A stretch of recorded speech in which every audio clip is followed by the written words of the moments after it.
আল্লাহ তাআলা কিয়ামতের কঠিন ময়দানে যেদিন স্বামী স্ত্রীকে চিনবে না, স্ত্রী স্বামীকে দেখে পালিয়ে যাবে, বন্ধু বন্ধুরে চিনবে না, পীর সাহেব মুরিদরে চিনবে না, মুরিদ পীর সাহেবরে চিনবে না, দলের কর্মী তার নেতারে চিনবে না, নেতা তার কর্মীরে চিনবে না, বন্ধু বন্ধুরে দেখে পালাবে। এই কঠিন মুহূর্তে সূর্যটা মাথার কাছে চলে আসবে, জমিনটা তামার জমিন হবে, আজকের জমিনের মতো নয়। মানুষ ঘর্মাক্ত, ক্লান্ত, শ্রান্ত মাথার মগজগুলো কানের ছিদ্র আর নাকের ছিদ্র দিয়ে বেয়ে বেয়ে পড়বে। বিশ্বনবী ফরমান, কিয়ামতের ওই কঠিন ময়দানে 7 শ্রেণীর ব্যক্তিকে রব্বুল আলামিন তার আরশের নিচে ছায়া দিবেন।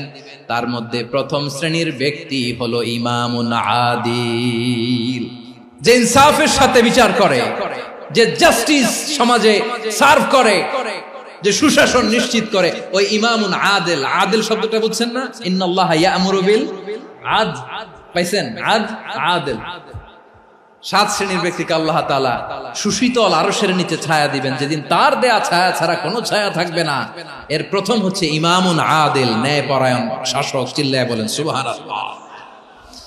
আবার বিশ্বনবী বললেন, ইন্নাল মুকসিতিনা ইনদাল্লাহি আলা মানাবিরা মিন নূর আন ইয়ামিনির রহমান। কিয়ামতের দিন যারা ন্যায় পরায়ণ হিসেবে আল্লাহর সামনে দাঁড়াবে, কিয়ামতের দিন রব্বুল আলামিন তার আরশের ডান দিকে ওই ন্যায় পরায়ণ লোকদের জন্য আরশের ডান দিকে একটা নূরের মিম্বারে তাদেরকে বসার সুযোগ করে দিবে।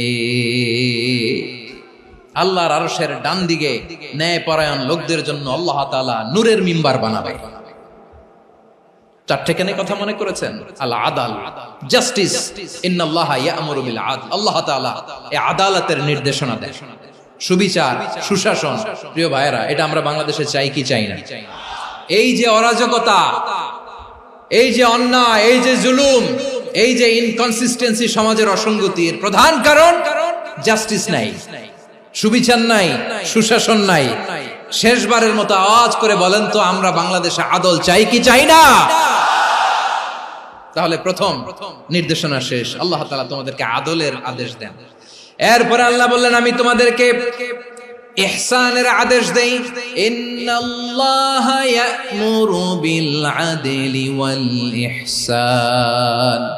আমি তোমাদেরকে যেমনি আদলের নির্দেশনা দেই, তেমনি ভাবে তোমাদেরকে ইহসানের নির্দেশনা দেই। ইহসান, আওয়াজ করে সবাই বলেন তো ইহসান।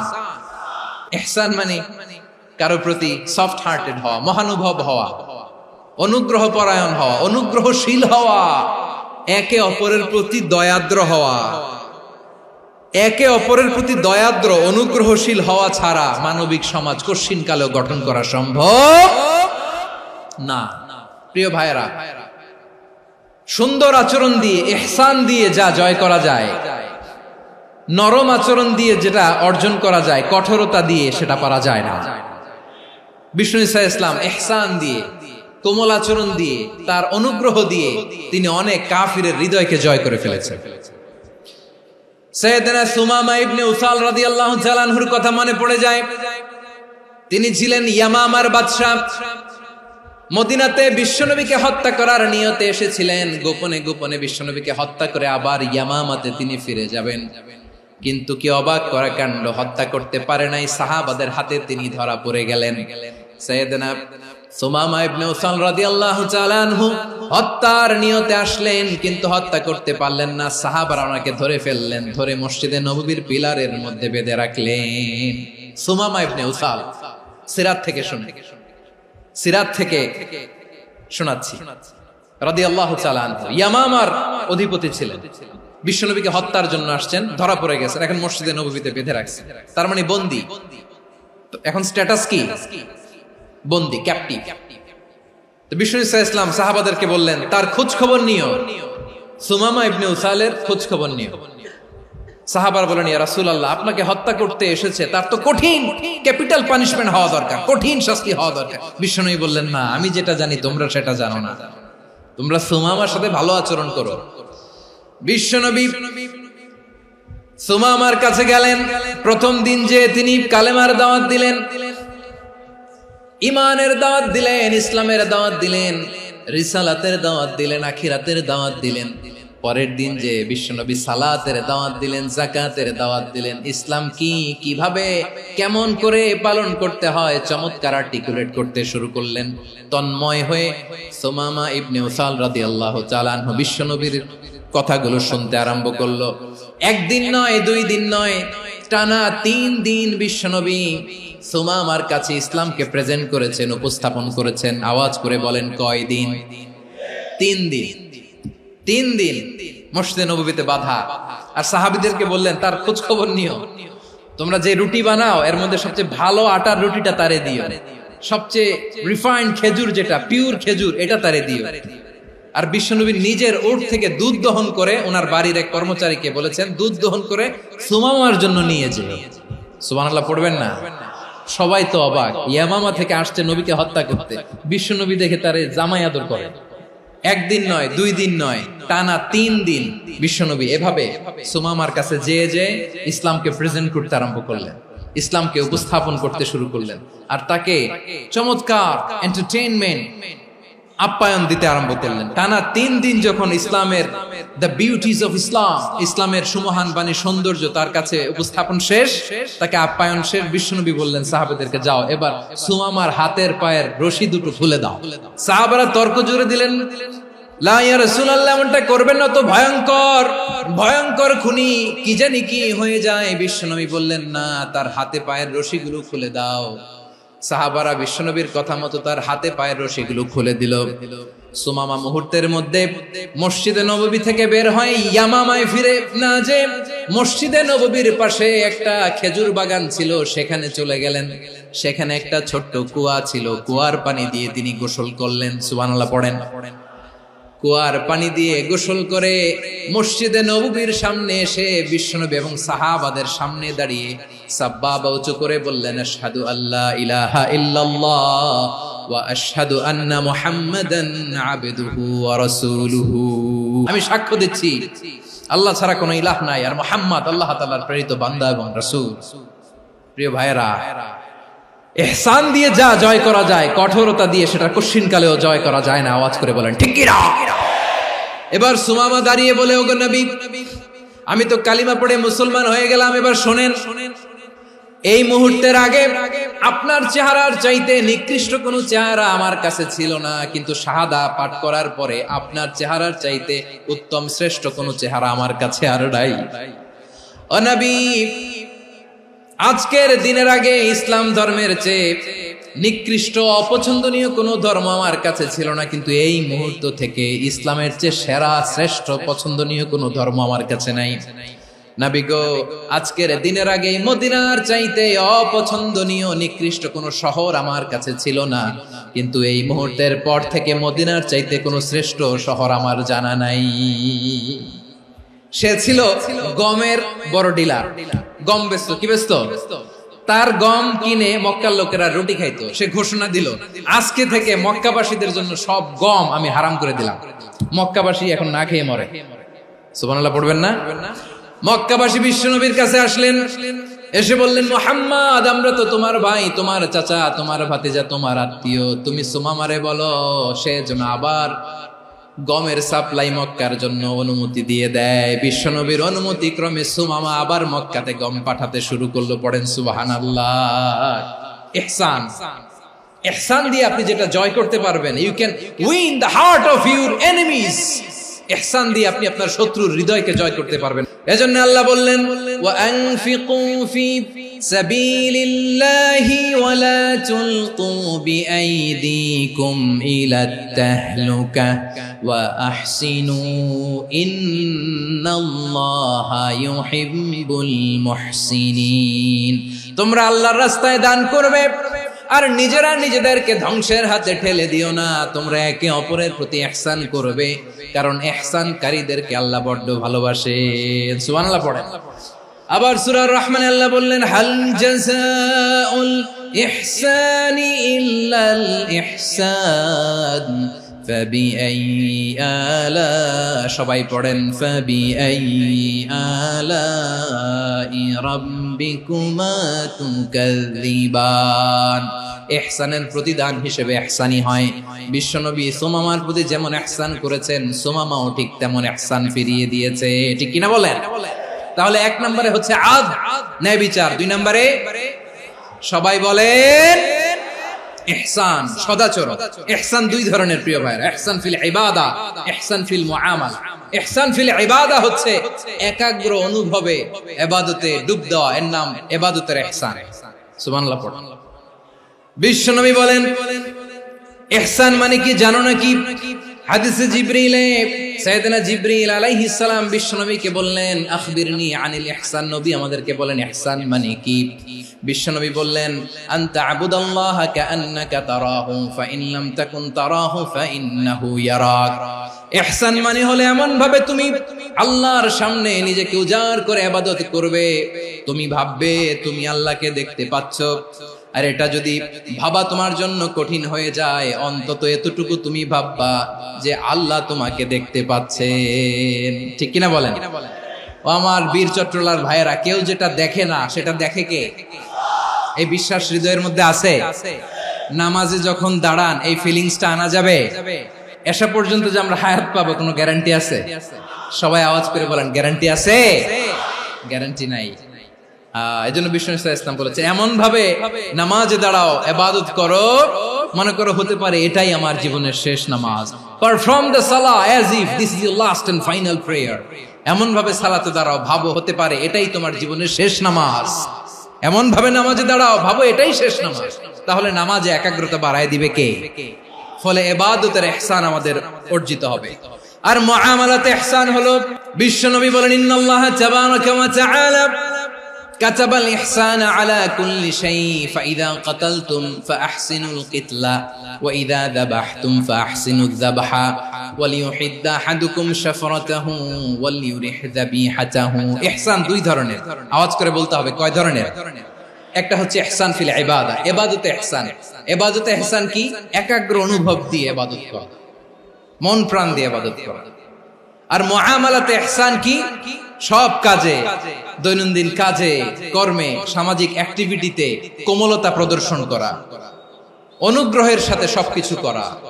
আল্লাহ তাআলা ইন্নাল্লাহা তাবারাকা ওয়া তাআলা কাতাবাল ইহসানা আলা কুল্লি শাই, তিনি সবকিছুর ব্যাপারে ইহসানকে আবশ্যক করেছেন।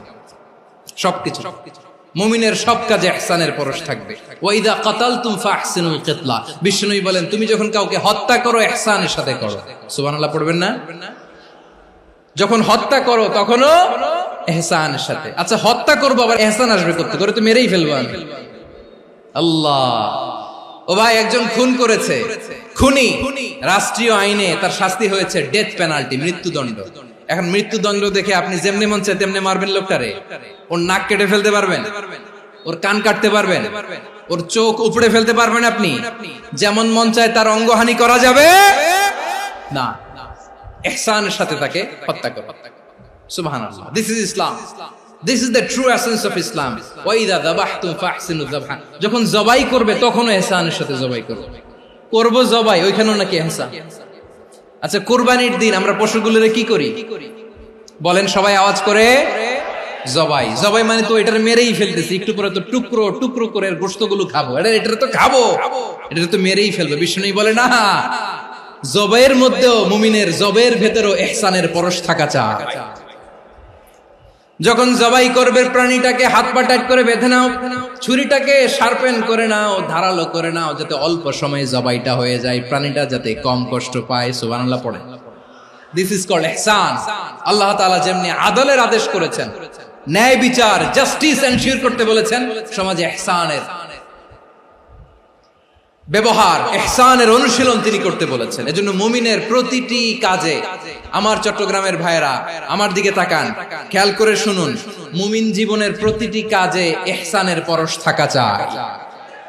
আমরা যেন আমাদের পরিবারের প্রতি ইহসান করি, আমরা যেন আমাদের কর্মচারীদের প্রতি ইহসান করি, আমরা যেন আমাদের কলিগদের প্রতি ইহসান করি, আমরা যেন আমাদের ভাইদের প্রতি ইহসান করি। মুমিন জীবনের প্রতি কাজে ইহসানের পরশ থাকার দরকার আছে না নাই? কথা বুঝতে পেরেছেন? তাহলে আল্লাহ তাআলার তিনটা আদেশ ছিল, কয়টা গেল? প্রথমে কি ছিল? আদল। দুই নম্বরে তিন নম্বরে রব্বুল আলামিন বললেন ওয়া ইতাইদিল কুরবা, নিকট আত্মীয়দেরকে দান করো। নিকট আত্মীয়দেরকে দাও, যারা তোমাদের ব্লাড কানেকশনের আত্মীয় তাদেরকে তোমরা দাও। এখানে জেনারেলি বললেন দাও, কি দিব সেটা তিনি এখানে বলেন নাই, সেটা তিনি সূরাতুল ইসরার মধ্যে বলেছেন। আল্লাহ বলেন ওয়া আতিযাল কুরবা হাক্কাহ, নিকট আত্মীয়দেরকে তাদের অধিকার, তাদের প্রাপ্য তোমরা বুঝিয়ে দাও। দেখেন, একটা শান্তির সমাজ, একটা সমৃদ্ধ সমাজ, একটা মানবিক সমাজ গঠনের জন্য আল্লাহ তাআলা বেশি না, মাত্র তিনটা অর্ডার, তিনটা ভার্ডিক্ট তিনি জারি করেছেন। এক নাম্বার সুশাসন, ন্যায় বিচার। দুই নাম্বার ইহসান। তিন নাম্বার নিকটাত্মীয়, যারা কাছের, তোমার ভেরি ক্লোজ রিলেশনশিপে আছে, তাদেরকে দাও। দাও, দিলে বাড়িয়ে দেয় কে? অনেকে দিতে চায় না, কৃপণতা করে। দিলে বাড়ায় দেয় কে? ও মিয়া, মদিনার মধ্যে সবচাইতে গরিব সাহাবী ছিল বেলাল রাদিয়াল্লাহু তাআলা আনহু। ওনার এন্টায়ার অ্যাসেট, সম্পদের পরিমাণ কতদূর জানেন? একটা লুঙ্গি। বেলাল রাদিয়াল্লাহু তাআলা আনহু, ওনার টোটাল ওয়েলথের এস্টিমেশন হচ্ছে মাত্র একটা লুঙ্গি। একটা লুঙ্গি, টোটাল ওয়েলথ এস্টিমেশন, টোটাল সম্পদের পরিমাণ বেলাল রাদিয়াল্লাহু তাআলা আনহুর কি ছিল? ওই বেলাল রাদিয়াল্লাহু তাআলা আনহুকে বিষ্ণু ইসলাম বলেছেন আনফিক ইয়া বেলাল, ও বেলাল তুমিও দাও। ওয়ালা তাখশা মিন যিল আরশি ইখলালা, আরশের অধিপতির তো কোনো ঘাটতি নাই, তুমি দিলে ওই আল্লাহ তোমারে বাড়ায় দিবে। এজন্য আমার প্রিয় ভাইয়েরা, দিলে কমে না, দিলে বাড়ে।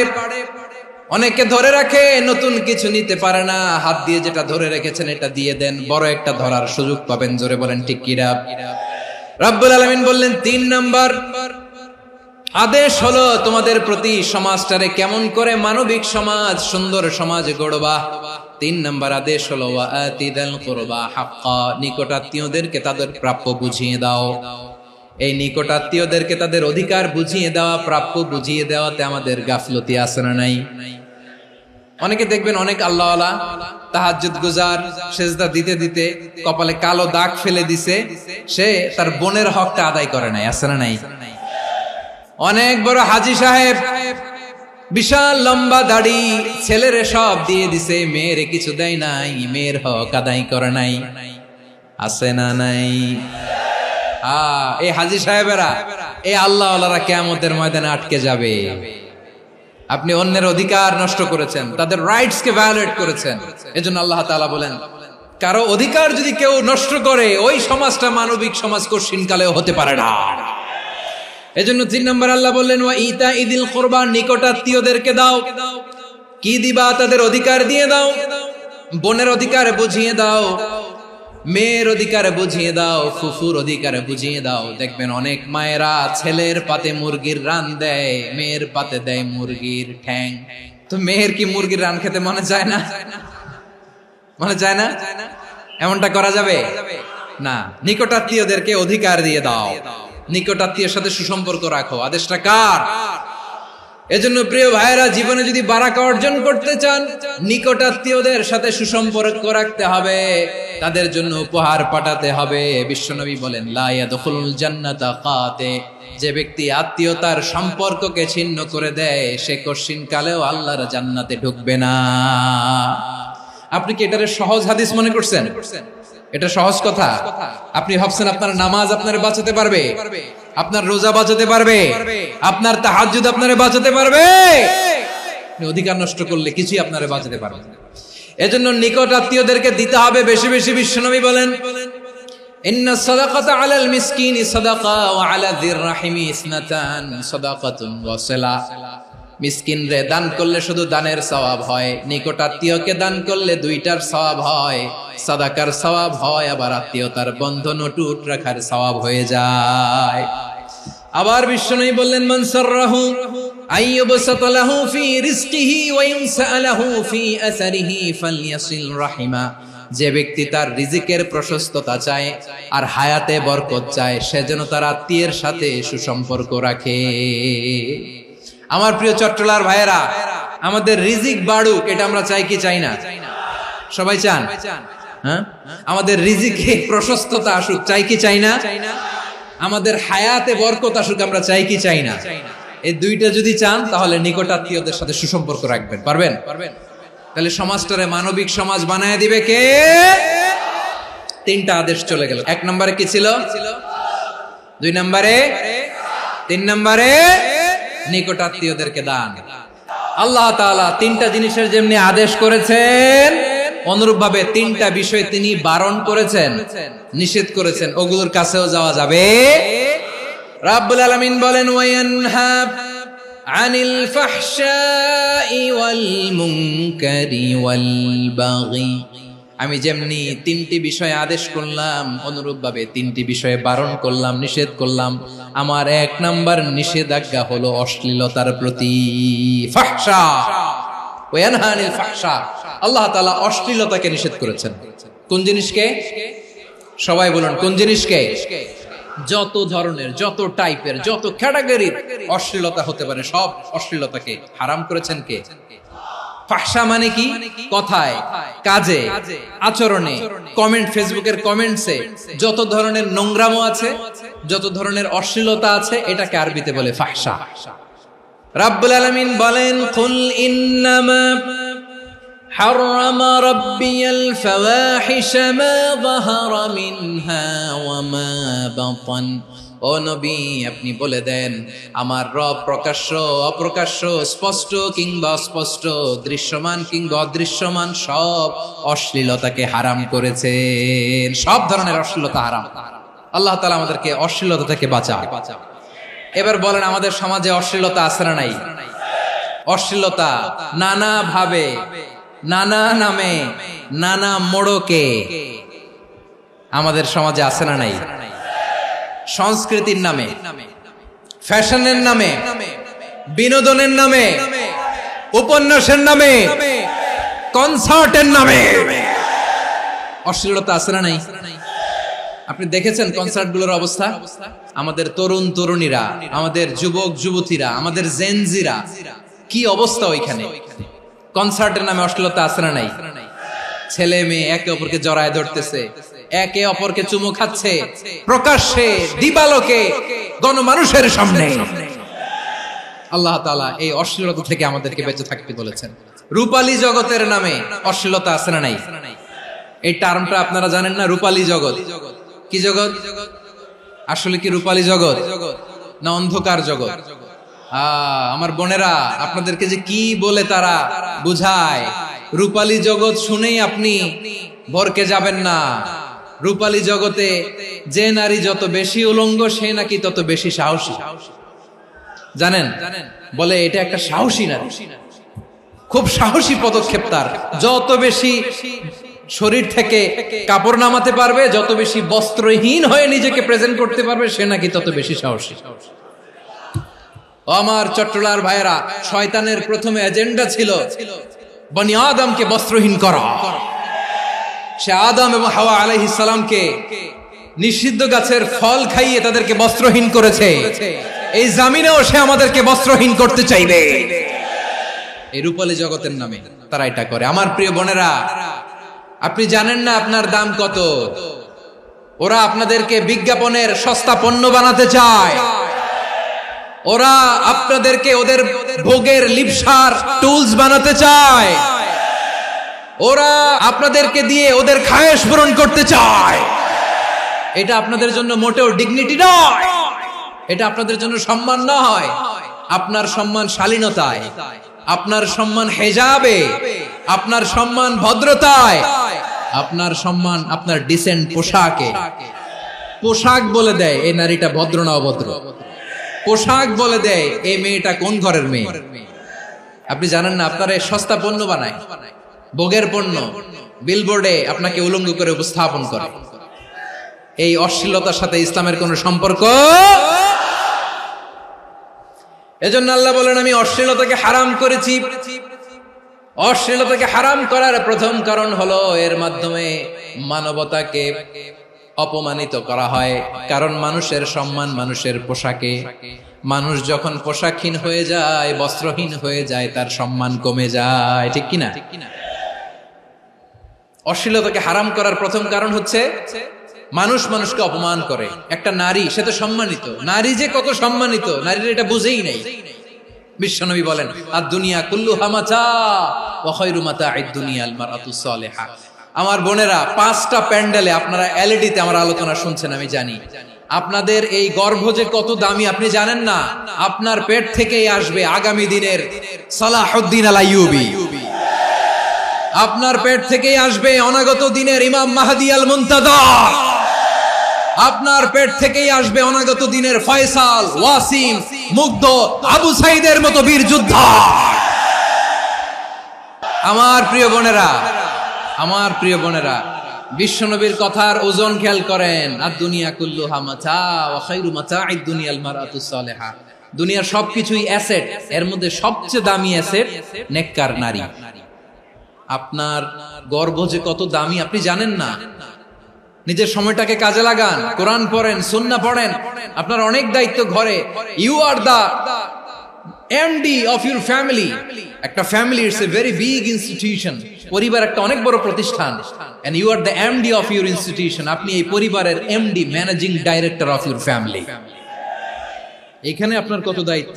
আপনি ছেলে মেয়েদেরকে তারবিয়া করবেন, আপনি আপনার স্বামীর জন্য ঘরটারে জান্নাতের নীর বানাবেন, আপনার জন্য জান্নাতের ডুপ্লেক্স বাড়ি ওইখানে তৈরি করে রাখবে কে?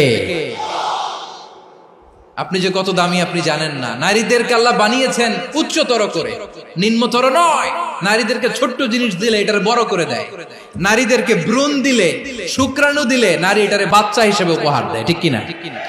বিয়ের মাধ্যমে স্বামী যখন তার শুক্রাণু তার স্ত্রীকে উপহার দেয়, স্ত্রী রিটার্নে কি উপহার দেয়? ফুল ফর্ম বেবি, মানব সন্তান। দেখছেন, আপনি দিলেন একটুকুনি, দিছে বিশাল। আপনি যদি নারীকে বাজার এনে দেন, নারী এটাকে সুস্বাদু খাবারে রূপান্তর করে দেয়। আপনি তাকে একটা মুচকি হাসি দিয়ে দেন, সে তার কলিজা দিয়ে দেয়। কিন্তু যদি আপনি তার মনে কষ্ট দেন, সে আপনার জীবনকে জাহান্নাম বানায়া দেয়। নারীর মন বুঝতে পারলে নেয়ামত, বুঝতে না পারলে কিয়ামত। আমার প্রিয় বোনেরা, আপনি যে কত দামি আপনি জানেন না। অনেক দামি আপনি। আপনাদেরকে যেন ভোগের সস্তা পণ্য বানাতে না পারে, আপনাদেরকে সচেতন থাকতে হবে। তাহলে কেন আল্লাহ তাআলা এই ফাহশা, অশ্লীলতাকে হারাম করলেন? 1 নাম্বার, এতে হিউম্যান ডিগনিটি কমে। 2 নাম্বার, এতে মানুষের অধিকার নষ্ট হয়। আপনি বিয়ে করেছেন, এরে পরকিয়া করেন, ওর সাথে এরকম আছে না নাই? স্ত্রীর অধিকার নষ্ট করেছেন। আপনি বিবাহ সম্পর্কে আবদ্ধ হয়েছেন তার সাথে, আপনি পরকিয়া করেন ওই ছেলের সাথে, আপনি আপনার হাজবেন্ডের সাথে বিট্রে করেছেন। এজন্য আল্লাহ অশ্লীলতাকে হারাম করেছেন। অশ্লীলতাকে হারাম করার আরেকটা কারণ হচ্ছে আল্লাহ তাআলা এই হিউম্যান জেনারেশনকে এটাকে প্রিজার্ভ করতে চায়। হিফজুন নাসল, এটা মাকাসিদুশ শরিয়ার অনেক গুরুত্বপূর্ণ একটা মাকাসিদ, অনেক গুরুত্বপূর্ণ। আপনার নাসল, আপনার জেনারেশনকে সংরক্ষণ করা। এই যে আসতেছে ফেব্রুয়ারি, কত ফেব্রুয়ারি জানো? এটা কি বিশ্ব ভালোবাসা দিবস? হ্যাঁ, কি দিবস? এই বিশ্ব ভালোবাসা দিবসের সাথে মুসলমানদের কোনো সম্পর্ক নাই। আমার প্রিয় ভাইরা, এই যে আপনি অবৈধ সম্পর্কে জড়ালেন, কেন আল্লাহ অশ্লীলতাকে হারাম করেছে দেখেন। বলতেছিলাম যে এটা আপনার নাসল, আপনার জেনারেশন, আপনার লিনিয়েজ, আপনার বংশকে প্রিজার্ভ করা। কে কার বাবা, কে কার মা, বাবা মা জানা, প্রজন্মকে প্রিজার্ভ করা, এটা ইসলাম ওয়াজিব করে দিয়েছে। এই যে অবৈধ সম্পর্কের কারণে, বিশ্ব বেহায়া দিবসের কারণে, এগুলোর আউটকাম, আউটপুট হিসেবে মাঝে মাঝে এই ঢাকা মেডিকেলের ডাস্টবিনে নবজাতকের বাচ্চার কান্নার আওয়াজ শুনতে পাওয়া যায়। চট্টগ্রাম মেডিকেলের ডাস্টবিনে নবজাতকের কান্না শুনতে পাওয়া যায়। বীর চট্টলার মুসলমানেরা বুঝতে পারলে আওয়াজ করে বলেন, এই যে চট্টগ্রাম মেডিকেলে যে নবজাতকটা পাওয়া গেল, ওর বাবাকে আমাকে বলেন, ওর মাকে, ও কোন ফ্যামিলির সন্তান কেউ জানে?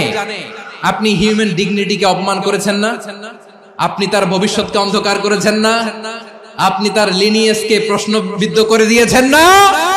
এই জন্য আল্লাহ তাআলা অশ্লীলতাকে আমাদের জন্য হারাম করে দিয়েছেন। পড়েন সুবহানাল্লাহ। এই জন্য রাব্বুল আলামিন বলেন, কুল ইন্নামা হারাম রাব্বিয়াল ফাওয়াহিশা মা যাহারা মিনহা ওয়া মা বাতান। প্রকাশ্য অপ্রকাশ্য সব অশ্লীলতাকে হারাম ঘোষণা করে দিয়েছে কে? আবার দুনিয়ার বুকে যারা অশ্লীলতার প্রসার করে তাদের জন্য শাস্তি মজুদ রেখেছে কে? রাব্বুল আলামিন বলেন, ইন্নাল্লাযীনা يحبون أن تشيع الفاحشة في الذين آمنوا لهم عذاب أليم في الدنيا والآخرة والله يعلم وأنتم لا تعلمون নিশ্চয়ই যারা বিশ্বাসীদের মাঝে অশ্লীলতার প্রচার প্রসার করতে চায় তাদের জন্য আমি মর্মন্তুদ শাস্তি প্রস্তুত করে রেখেছি, দুনিয়াতেও রেখেছি, আখিরাতেও রেখেছি। ঘোষণাটা কার? যারা এই নাটকের নামে, সিনেমার নামে, রূপালী জগতের নামে, মুভির নামে, ওটিটি প্ল্যাটফর্মের নামে আমার সমাজে অশ্লীলতা ছড়াতে চায় তাদের জন্য কঠিন মর্মন্তুদ শাস্তি মজুদ রেখে দিয়েছে কে? ও আমার বোনেরা, এখনো আপনি জাগবেন না? এখনো আপনার চিন্তার দুয়ারে এখনো নাড়া পড়ে নাই? ওরা আপনাকে উলঙ্গ বানাতে চায়, ওরা আপনাকে আইটেম গার্ল বানাতে চায়। এজন্য ইসলাম অশ্লীলতাকে হারাম করেছে। হারাম। ইসলাম বলেছে যোজন যোজন দূরে থাকো, ওরা বলে না কাছে আসো, কাছে আসার গল্প, ক্লোজ আপ ওয়ান, কাছে আসার গল্প আছে না নাই? তাহলে অশ্লীলতার সাথে আমাদের কোনো সম্পর্ক? সবাই বলতে পারেননি, আওয়াজ করে বলুন, অশ্লীলতার সাথে আমাদের কোনো সম্পর্ক? আমরা এই সমস্ত ক্লোজ আপ ওয়ান, কাছে আসার গল্পের প্রোগ্রামে যাব? আমরা কোন ধরনের অশ্লীল কন্টেন্ট সোশ্যাল মিডিয়ায়, টিভিতে দেখব? কি যুগ যে আমরা কাটাচ্ছি আপনি কল্পনা করতে পারবেন না। পর্ন ইন্ডাস্ট্রি, নারী পুরুষের বস্ত্রহীন যুগল দৃশ্য, এটাকে দিয়ে ওরা কোটি ডলারের ইন্ডাস্ট্রি বানিয়েছে। পুরো মানব ইতিহাসে এরকম জঘন্য সময় মানব ইতিহাস পার করে নাই। পর্ন এটা ইন্ডাস্ট্রি হয়ে গেছে। আমাদের এই যুবকগুলো, জেনজি গুলো, ওদের চরিত্র বাঁচাবে কি করে? কেমন করে হেফাজত করবে ওদের এই মূল্যবান চরিত্র? আমার প্রিয় ভাইরা, এই অশ্লীলতার দ্য লেটেস্ট ভার্সন হচ্ছে LGBTQ, শরীফ থেকে শরীফা। শুনছেন আপনারা? দেখতে পুরুষ, আসলেই পুরুষ, সুস্থ একজন পুরুষ, 4 সন্তানের বাবা, বলে আমি মনে মনে নারী। দেখতে নারী, সুস্থ নারী, আসলেই সে দিব্যি একজন নারী, বলে আমি মনে মনে পুরুষ। সবচেয়ে ভয়ঙ্কর অশ্লীলতার সবচাইতে লেটেস্ট ভার্সন হচ্ছে এই ট্রান্সজেন্ডারিজম। সুস্থ পুরুষ তার বায়োলজিক্যাল গ্রোথকে হরমোন দিয়ে স্টপ করে দিয়ে সে সার্জারি করে নারী হতে চায়, সুস্থ নারী পুরুষ হতে চায়। পুরুষ পুরুষের প্রতি সেক্সুয়ালি আকর্ষণ বোধ করে, এটা লূত আলাইহিস সালামের কওমের মধ্যে ছিল।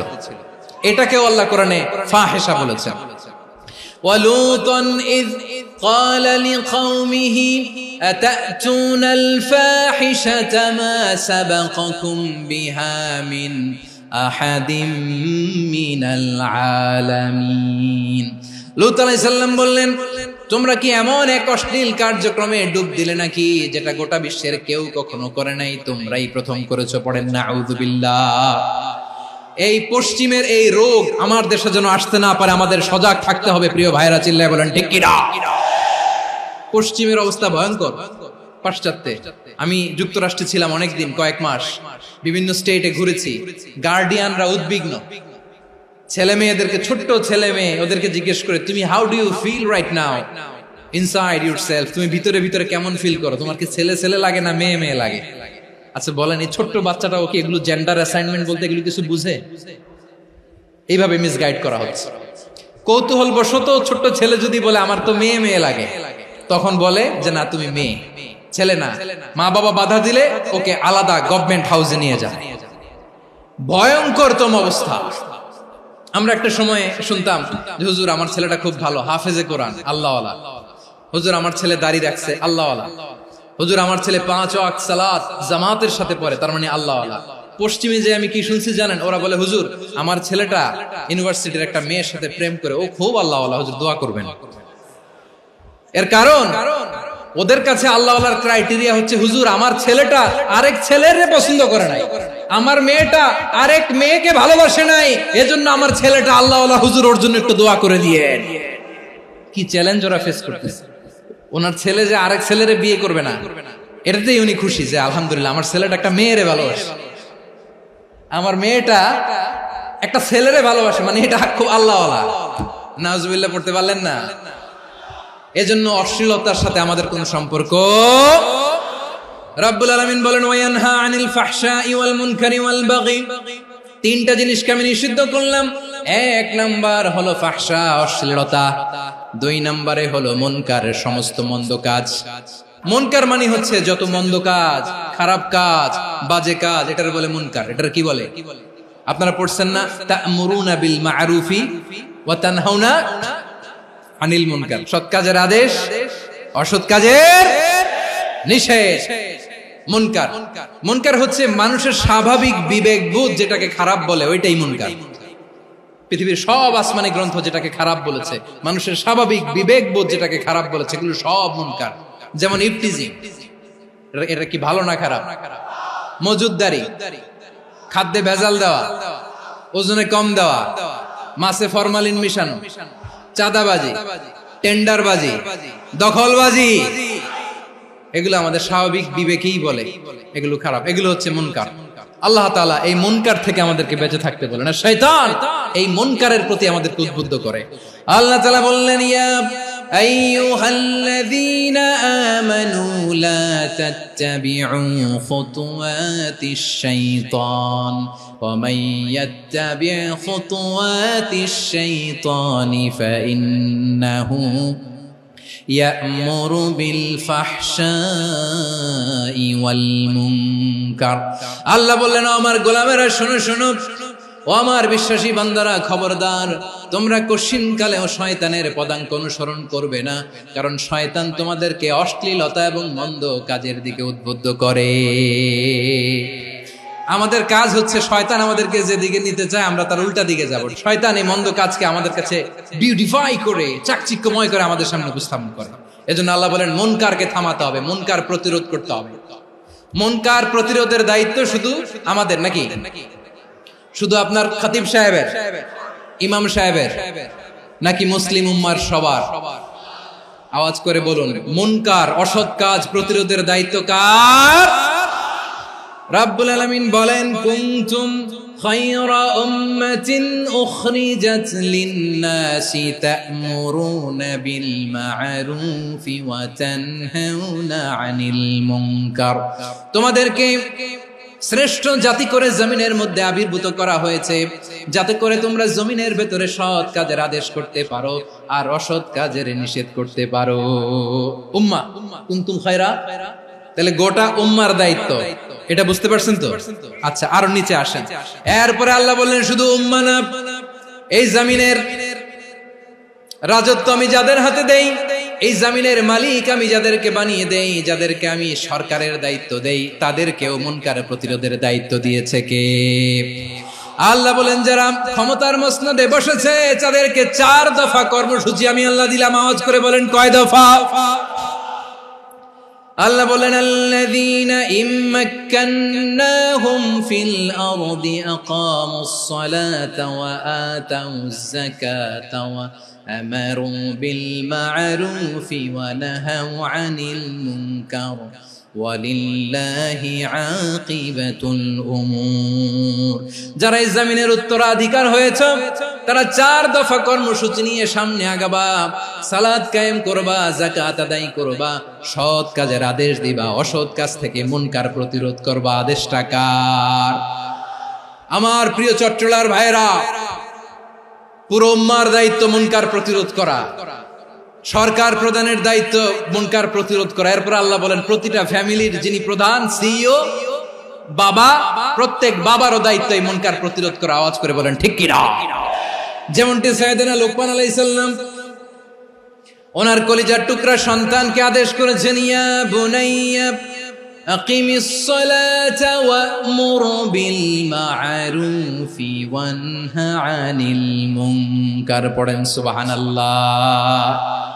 বাবা ছেলেকে সবক দিচ্ছে, লুকমান আলাইহিস সালাম ছেলেকে বলতেছে, ওরে আমার কলিজার টুকরা সন্তান, ওরে আমার বাছা, নামাজ কায়েম করবা, সৎ কাজের আদেশ দিবা, আর মুনকার প্রতিরোধ করবা, অসৎ কাজ সমাজ থেকে খারাপ কাজকে ঝেঁটে বিদায় করে দিবা। তাহলে দেখেন আমি স্টেপ বাই স্টেপ নামলাম। পুরা উম্মার দায়িত্ব, জমিনের উত্তরাধিকারী আল্লাহ যাদেরকে বানিয়েছেন সরকার, তাদের দায়িত্ব, প্রতিটি ফ্যামিলির প্রধানের দায়িত্ব, এরপরে বিশ্বনবী বলেন সচেতন প্রতিটি মুসলিমের দায়িত্ব সমাজ থেকে মুনকারকে উৎখাত করা। বিশ্বনবী বলেছেন মান রাআ মিনকুম মুনকারান ফালিয়ুগাইয়িরহু বিয়াদিহি ফাইন লাম ইয়াসতাতি ফাবিলিসানিহি ওয়া ইন লাম ইয়াসতাতি ফাবিকলবিহি ওয়া যালিকা আযআফুল ঈমান।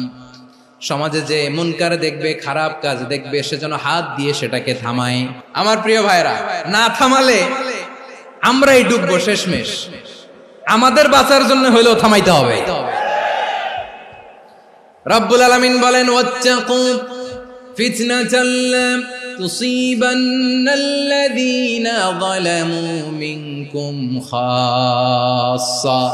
ও আমার গোলামেরা, ওই আযাবকে ভয় করো যে আযাব যখন আমি জমিনের বুকে পাঠাই শুধু জালেমদেরকেই মারি না, আলেমদেরকেও মারি। আযাব যখন আসে তখন শুধু জালিমই মরে না, আলেমও মরে। জানেন মুসা আলাইহিস সালামের পায়ে একবার লাল পিঁপড়া, তো উনি রেগে মেগে পাশি দেখে লাল পিঁপড়ার বাসা, পা দিয়ে ডলে মুছে সবগুলো পিঁপড়া মেরে ফেলছে।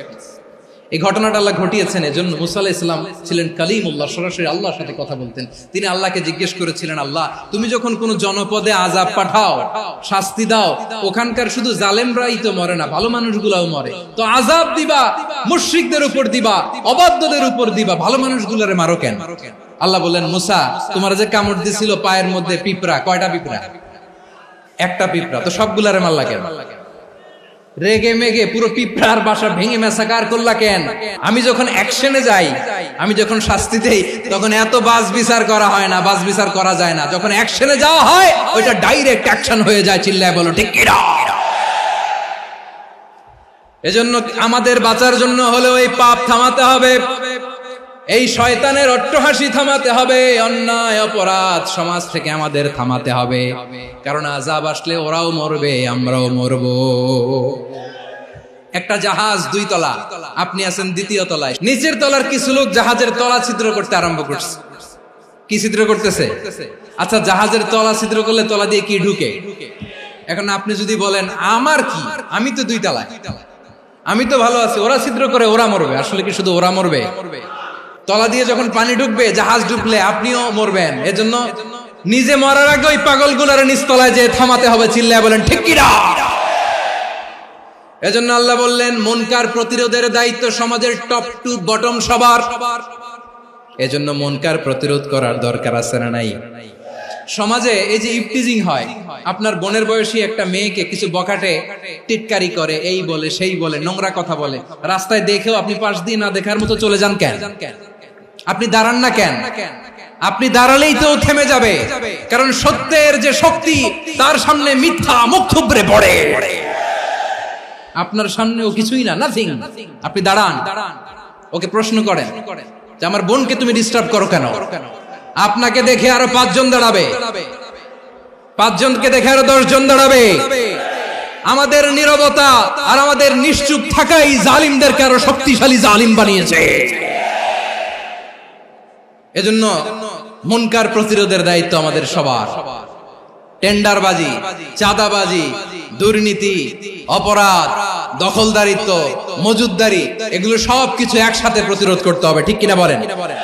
একটা মানবিক সমাজ যদি চাই, প্রতিরোধ করতে হবে। প্রিয় ভাইয়েরা, আল্লাহর শপথ নিয়ে বলি, এই নাসিহাত গুলো সবার জন্য, সব দলের জন্য, সব মতের মানুষের জন্য। আমরা কোনো দলের প্রতি মানুষকে ডাকি না, আমরা ডাকি ইসলামের দিকে। সব দলের, সব মতের, সব মানুষদেরকে আমরা আহ্বান জানাই, আসুন আমরা একটা সুন্দর সমাজ বিনির্মাণ করি। এই যে নতুন বাংলাদেশের এক সুযোগ এসেছে, আর জীবনে হয়তো আসবে না, সামনের 100 বছর এই সময় আসবে না। আসুন দেশটাকে আমরা সাজাই, আসুন আমরা দুর্নীতি বন্ধ করি, আসুন আমরা চাঁদাবাজি বন্ধ করি, আসুন আমরা দখলদারিত্ব বন্ধ করি, আসুন আমরা এক দল আরেক দলকে নিশ্চিহ্ন করার যে রাজনীতি, এটা বন্ধ করি। সব দলের প্রতি আমার আহ্বান, আমরা চাঁদাবাজ মুক্ত বাংলাদেশ চাই, জুলুম মুক্ত বাংলাদেশ চাই, ফ্যাসিজম মুক্ত বাংলাদেশ চাই, গুণ খুন খারাপি মুক্ত বাংলাদেশ চাই, আমরা নতুন ভোরের বাংলাদেশ চাই। ওই বাংলাদেশ পাওয়ার জন্য মুনকার প্রতিরোধে, অন্যায় প্রতিরোধে যদি বাঘের বাচ্চার মতো, আবু সাইদের মতো দুই হাত উঁচু করে বুককে টান টান করে প্রসারিত করে দাঁড়াতে হয়, রাজি আছো মুসলমান?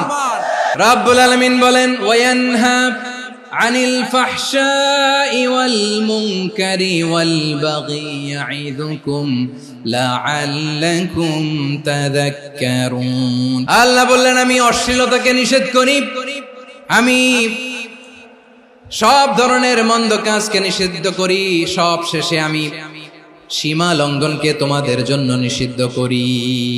নিষিদ্ধ করেছেন কয়টা জিনিস?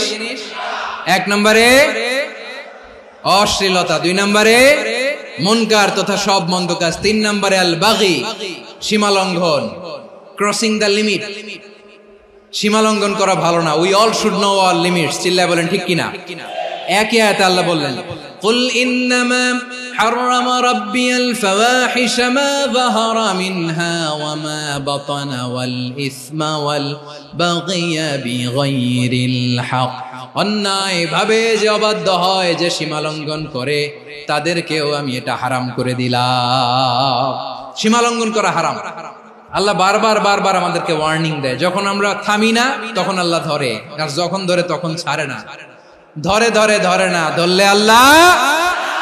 ফেরাউনকে কিন্তু হুট করে ধরে নাই, আপনারা জানেন 9 বার ওয়ার্নিং দিয়েছে। ফেরাউনকে আল্লাহ তাআলা ওয়ার্নিং দিয়েছিল কয়বার?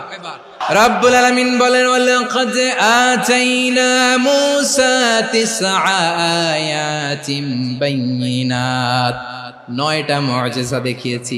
1 2 3 বারবার এইভাবে রিমাইন্ডার, ওইভাবে রিমাইন্ডার, এইভাবে নসিহত, ওইভাবে দাওয়া। ফাকুলা লাহু কাওলান লাইয়িনা, নরম করে বলো, সফট করে বলো, যত ওয়ে হতে পারে দাওয়া মেথডোলজি। মুসা আলাইহিস সালামের সব অ্যাপ্লাই শেষ। 10ম বারে যে আল্লাহ ধরছে, 10ম বারে যে ধরেছে। এজন্য আল্লাহ বলেন আমি সীমা লঙ্ঘনকে পছন্দ করি না। কোরআনের অন্য আয়াতে বাগীকে বলা হয়েছে আল ইতিদা। সীমা লঙ্ঘন যারা করে তাদেরকে আল্লাহ বলেছেন মুতাদিন। ওয়াকাতিলু ফি সাবিলিল্লাহিল্লাযীনা ইউকাতিলুনাকুম ওয়া লা তা'তাদু ইন্নাল্লাহা লা ইউহিব্বুল মুতাদিন। আমি সীমা লঙ্ঘনকারীদেরকে কোশ্চিনকালেও পছন্দ করি না। আমরা যেন সীমা লঙ্ঘন না করি, রাজি আছেন তো? যে কোনো ক্ষেত্রে ইবাদতে যেন সীমা লঙ্ঘন না করি। অনেকে আমরা ইবাদতে সীমা লঙ্ঘন করে ফেলি। বিশ্বনবী সাল্লাল্লাহু আলাইহি ওয়াসাল্লাম যেটা শিখিয়েছেন এর বাইরে যে অতিরিক্ত বুজুর্গ হতে চায়, এরকম আছে না নাই? কোন ক্ষেত্রেই সীমা লঙ্ঘন করা যাবে, এমনকি যুদ্ধ ক্ষেত্রেও না। বিশ্বনবী সাল্লাল্লাহু আলাইহি ওয়াসাল্লাম বলেন খবরদার যুদ্ধ ক্ষেত্রেও সীমা লঙ্ঘন করো না। কি সুন্দর ইসলাম আমরা পেয়েছি। বিশ্বনবী বলেন খবরদার যুদ্ধের ময়দানে কোনো নারীর গায়ে হাত তোলো না, কোনো শিশুর গায়ে হাত তোলো না, কোনো গবাদি পশু হত্যা করো না, কোনো শস্য ক্ষেত্র ধ্বংস করো না, ইবাদতরত অন্য ধর্মের কোনো সন্ন্যাসীর গায়ে হাত তোলো না। বলেন সুবহানাল্লাহ। তাহলে আমরা সীমা লঙ্ঘন করতে পারবো? প্রিয় ভাইরা, একটা সুখী, সমৃদ্ধ, শান্তির সমাজ, মানবিক সমাজ যদি আমরা গঠন করতে চাই, আমাদের আল্লাহর দেয়া কয়টা আদেশ মানতে হবে বলেন দেখি? আর বেঁচে থাকতে হবে কয়টা জিনিস থেকে? আল্লাহর আদেশ কি? 1 নাম্বার আদাল, ন্যায়পরায়ণতা। আমরা সুবিচার, সুশাসন, ন্যায় বিচার চাই কি চাই না? 2 নম্বরে কি ছিল? মাশাআল্লাহ, আমরা যেন সবার প্রতি দয়া পরবশ হই, ইহসান করি। 3 নম্বরে কি ছিল? নিকটাত্মীয়দের দান করা, তাদের অধিকার প্রাপ্য বুঝিয়ে দেওয়া। পাশাপাশি 3টা জিনিস থেকে আল্লাহ বারণ করেছেন, নিষেধ করেছেন। তার প্রথমটা ফাহশা, অশ্লীলতা। অশ্লীলতার সাথে আমাদের কোনো সম্পর্ক। 2 নম্বর নিষেধাজ্ঞা কি ছিল? আল মুনকার, সমাজের যত মন্দ কাজ এগুলোকে আমরা প্রতিরোধ করব। রাজি আছেন তো সবাই? 3 নম্বরে আল বাগী, সীমালঙ্ঘন। কোন মুসলিম সীমালঙ্ঘন করে না। রাব্বুল আলামিন শেষে বললেন ইয়াইদুকুম লাআল্লাকুম তাযাক্কারুন। আল্লাহ তোমাদেরকে উপদেশ দেন যাতে তোমরা শিক্ষা গ্রহণ করো। আমরা উপদেশ দেব, আমরা জোর করে কাউরে কিছু মানাতে চাই না। লা ইকরাহা ফিদ্দিন ওয়াযাক্কির ফাইন্না যিকরা তানফাউল মুমিনিন। উপদেশ দিলে এটা মুমিনদের কাজে দেয়। লাস্তা আলাইহিম বিমুসাইতির ইন্নামা আনতা মুযাক্কির। নবী হে, আপনি রিমাইন্ডার দাতা, আপনি উপদেশ দিবেন। আমরাও বিশ্বনবীর এই হাদিসগুলো থেকে, কোরআনের আয়াত থেকে রিমাইন্ডার, এই কথামালা বাণী বাহক হিসেবে এই বাণীগুলো আপনাদের সাথে কাছে পৌঁছে দিলাম। আমরা আল্লাহ তাআলার কাছে প্রার্থনা করি, আল্লাহ আমরা যেন আদল দিয়ে আমাদের সমাজকে গঠন করতে পারি। আল্লাহ আমরা যেন ইহসান করতে পারি। আমরা যেন নিকটাত্মীয়দের দান করতে পারি। আল্লাহ যত ধরনের অশ্লীলতা, অনাচার, মন্দ কাজ, সীমালঙ্ঘন, অবাধ্যতা থেকে যেন আমরা বেঁচে থাকতে পারি। আল্লাহ তাআলা আমাদের সবাইকে কথাগুলো বুঝার ও আমল করার তৌফিক দান করুক।